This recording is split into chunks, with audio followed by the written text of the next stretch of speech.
বিশ্বনবীকে special surprise দেওয়ার জন্য আল্লাহ প্ল্যান করলেন। জিব্রাইল ডেকে বললেন, ও জিব্রাইল, আমার পেয়ারা নবীকে স্পেশাল সারপ্রাইজ দিব, কিন্তু এই সারপ্রাইজের গিফটটা তোমার হাত দিয়ে আমি দিতে চাই না, তুমি দিয়ে আসলে হবে না। আমার পেয়ারা নবীকে দুনিয়া থেকে টান দিয়ে আমার আরশের উপরে নিয়ে আসো। সাহিবুল মেরাজ, যেই নবীর মেরাজ হয়েছে আর কোন নবীর হয় নাই। এই মেরাজ করতে যে কত কাণ্ড, কত প্ল্যান প্রোগ্রাম, আল্লাহর টাইমের স্পিডকে আল্লাহ থামিয়ে দিলেন। মক্কা থেকে উঠিয়ে বিশ্বনবীকে এক মরুভূমিতে রাখা হলো রাতে। বললেন দোয়া করেন। দোয়া করে বিশ্বনবী বললেন, ভাই জিব্রাইল, এটা কোন জায়গা, কোথায় দোয়া করব? সাইয়েদনা জিব্রাইল বলেন, নবী, কিছুদিন পরে এই জায়গায় আপনি হিজরত করে আসবেন, এই জায়গার নাম ইয়াসরিব, মদিনা। দোয়া করলেন। আবার সেখান থেকে তুলে এক পাহাড়ে রাখা হলো। নবী দোয়া করেন। দোয়া করে নবী বললেন, এটা কোন পাহাড়? অন্ধকার, আমি তো কিছু চিনি না। সাইয়েদনা জিব্রাইল বললেন, নবী, এটা সাধারণ পাহাড় নয়, এই পাহাড়ের কথা আল্লাহ কোরআনে বলেছেন, এই পাহাড়ের কসম আল্লাহ কোরআনে খেয়েছেন। এই পাহাড়টা হলো আপনার ভাই মুসার পাহাড়, তুর পাহাড়। তুর পাহাড়ে তিনি দোয়া করলেন। কত কিছু করে বিশ্বনবীকে আল্লাহর আরশে নিয়ে যাওয়া হলো। সাহিবুল মেরাজ। বিশ্বনবী ছাড়া আর কোন নবীর কি এরকম মেরাজ হয়েছে? সবাই বলেন, হয়েছে? বিশ্বনবী মেরাজে গেলেন, মেরাজ থেকে ফিরে আসলেন। বিশ্বনবী বর্ণনা করলেন, আমি বাইতুল মাকদাস দেখেছি মাঝরাতে, লক্ষাধিক নবীকে নিয়ে নামাজের ইমামতি করেছি, 7 আকাশ দেখেছি, আল্লাহর আরশ দেখেছি, আল্লাহর সাথে কথা বলেছি, আবার ফজরের আগেই মক্কায় ফিরে এসেছি। সবাইকে খাইছে মোহাম্মদের মাথার তার ছিঁড়ে গেছে। নাউজুবিল্লাহ পড়ে।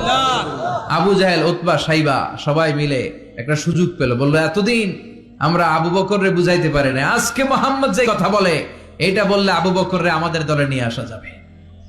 সবাই সাইয়েদনা আবু বকরের কাছে যায়, যে বলে, আবু বকর, জানো নাকি তোমার নবী নতুন কথা আমদানি করেছে? কি বলেছে আমার নবী? তোমার নবী বলে মাঝরাতে বাইতুল মাকদাস গিয়েছে। বাইতুল মাকদাসে তখন দ্রুতগামী ঘোড়া দিয়ে ছুটলেও যেতে লাগে 15 দিন।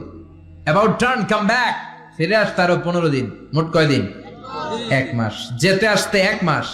তোমার নবী মাঝরাতে নাকি বাইতুল মুকাদ্দাসে ইমামতি করছে, 7 আকাশ ঘুরেছে, আল্লাহর আরশ দেখেছে, আল্লাহর সাথে কথা বলেছে, আবার ভোর হওয়ার আগে নাকি মক্কার জমিনে ফিরে এসেছে।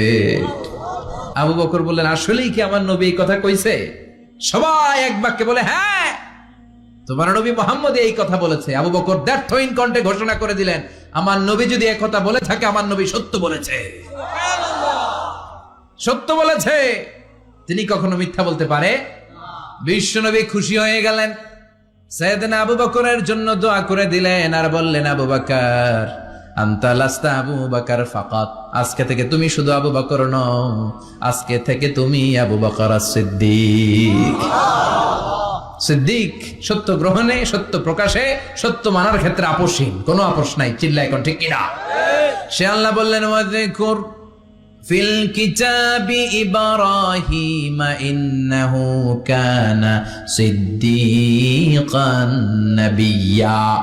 ও নবী, আপনার এই কোরআনের ভেতরে আমার খলিলের নামটা রাখেন, কারণ আমার খলিল যেন তেন কোন নবী নয়, সাধারণ পয়গম্বর নয়, আমার নবী ইব্রাহিম হলো সিদ্দিক, সত্য প্রকাশে আপোষহীন। এজন্য আল্লাহ খুশি হয়ে ওনার একটা টাইটেল দিলেন, টাইটেলটা হলো খলিল। ওয়াত্তাখাযাল্লাহু ইব্রাহিমা, চিল্লায় বলেন, ওয়াত্তাখাযাল্লাহু ইব্রাহিমা, আমি ইব্রাহিমকে খলিল বানিয়েছি। খলিল মানে দোস্ত। খলিল মানে কি? আল্লাহ দুনিয়ার একজনের দোস্ত ডাকে। কি মজার ব্যাপার! কেমন লাগে তার কাছে শুনতে? সুবহানাল্লাহ কইবেন না? ওনারে